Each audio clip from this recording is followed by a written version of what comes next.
नमस्कार दोस्तों, आज का अपना टॉपिक है machine learning. Machine learning artificial intelligence का ही हिस्सा है। इसमें मशीन में स्वयं निर्णय क्षमता विकसित की जाती है। इस हेतु पैटर्न, इनपुट, पूर्व अनुभव आदि का उपयोग किया जाता है। ठीक है। जैसे कि मशीन लर्निंग, आप अमेज़न पर कहीं पर कोई चीज़ सर्च कीजिए, कोई सूट, पर्स, शूज़, कुछ भी, तो अगर आप फेसबुक या कुछ भी यूट्यूब वगैरह चलाएंगे तो उसी से ही रिलेटेड ऐड वगैरह दिखाई देंगी। ठीक है। बैंकिंग सेक्टर में अगर आप कई दिन तक अपना कार्ड यूज़ नहीं करेंगे ऑनलाइन बैंकिंग में, तो वो अलग अलग ऑफर्स दिखाने लगेंगे। ठीक है। तो ये है machine learning. Machine learning model बनाने और सिखाने के लिए एल्गोरिथम का उपयोग किया जाता है। ठीक है। किसका उपयोग किया जाता है? एल्गोरिथम का। अब मशीन लर्निंग जो है ये तीन तरीके की होती है: सुपरवाइज्ड लर्निंग, अनसुपरवाइज्ड लर्निंग और रेनफोर्समेंट लर्निंग। सुपरवाइज्ड लर्निंग में फीचर डाटा और लेबर डाटा, मतलब जैसे कि फीचर बताए गए हैं, जैसे कि पेन है तो इसका पूरा ये ट्रांसपेरेंट है, इसके अंदर एक रिफ़िल होगी, आगे इसका पिन होगा, इस पर एक कैप होगी। तो अगर आप ऐसा कोई भी स्ट्रक्चर डालेंगे तब वो तुरंत जो मशीन लर्निंग है एआई के थ्रू हमें ये पता चल जाएगा कि किसको इंडिकेट कर रहा है, पेन को इंडिकेट कर रहा है। तो जब वो फीचर आप डालेंगे कि एक ट्रांसपेरेंट है, इसका जो आउटर बॉडी है, अंदर एक और ट्रांसपेरेंट है, इसके अंदर कोई इंक है, आगे उसके निब लगी हुई है, पीछे उसके डॉट है, तो फिर जो रिज़ल्ट आएगा लेबल डाटा, वो क्या आएगा? वो आएगा कि ये क्या है? पेन। तो फीचर डाटा आपने बताया, उससे आपको क्या पता चला? Label data, that this is a pen. अब है अनसुपरवाइज लर्निंग।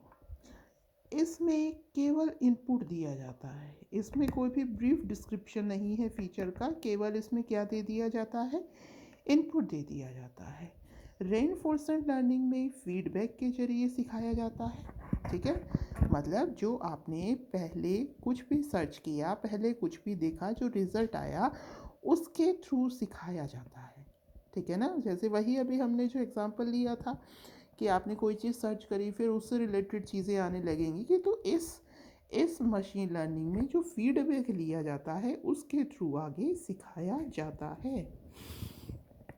अब है मशीन लर्निंग का इस्तेमाल कहाँ कहाँ किया जा रहा है। देखिए, स्वतः संचालित कारों में मशीन लर्निंग का इस्तेमाल, ब्रेकर आएगा अपने आप, जो कार है उसका स्पीड कम हो जाएगा। ठीक है। आप जहाँ कभी डाल कर जाएंगे कि आपको कहाँ जाना है, वहाँ जाकर आपकी कार स्वतः रुक जाएगी। मतलब सर्कमस्टांसेस के अकॉर्डिंग जो कार है वो अपनी स्पीड चेंज करती रहेगी, उसके अकॉर्डिंग चलती रहेगी। तो ये क्या है? मशीन लर्निंग का ही एग्जाम्पल है। तो स्वचालित कार, जैसे कि टेस्ला ने अपनी कार बनाई है स्वचालित। प्रोडक्शन रिकमेंडेशन, मतलब प्रोडक्ट रिकमेंड करने में भी, इसका भी हम डिस्कस ही कर रहे हैं कि अगर आप कोई भी एक प्रोडक्ट किसी वेबसाइट पर देखते हैं, ठीक है, तो उससे रिलेटेड जो प्रोडक्ट है वो आपको अलग अलग सोशल मीडिया प्लेटफॉर्म पर या कहीं भी दिखाई देने लगते हैं, तो वो प्रोडक्ट रिकमेंड करते हैं। Social media friend suggestion, Facebook वगैरह में आप फ्रेंड ऐड करेंगे तो सामने से ही फ्रेंड सजेशंस आने लगते हैं। तो सोशल मीडिया पर भी जो मशीन लर्निंग है वो काम करती है। तो अभी तक हमने कितने देखे हैं?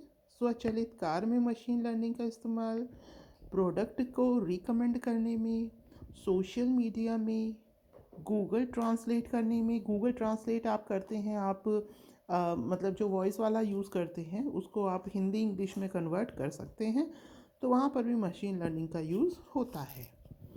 आगे है फ्रॉड डिटेक्शन। फ्रॉड डिटेक्शन करने में भी आप कर सकते हैं मशीन लर्निंग का यूज़। ठीक है। उसके अलावा इमेज रिकॉग्निशन, आजकल आपके जो फ़ोन आते हैं, ठीक है, वहाँ पर इमेज रिकॉग्निशन होता है। आपकी रीज, आपके थंब इम्प्रेशन, आपका फेस रिकॉग्नाइज करके फ़ोन अनलॉक होते हैं, तो ये सब मशीन लर्निंग का ही पार्ट है।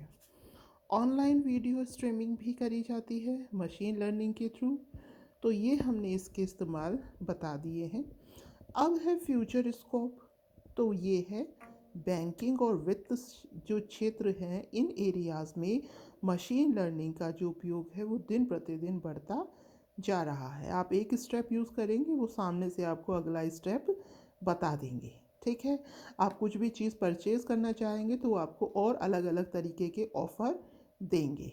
ठीक है, अगर आप कोई भी घर सर्च करेंगे तो आपके लिए होम लोन या कुछ भी अलग अलग डिफरेंट टाइप्स ऑफ लोन वो पहले से ही बताने लगेंगे। तो बैंकिंग और वित्त में, सूचना प्रौद्योगिकी में तो मशीन लर्निंग यूज़ ही होती है।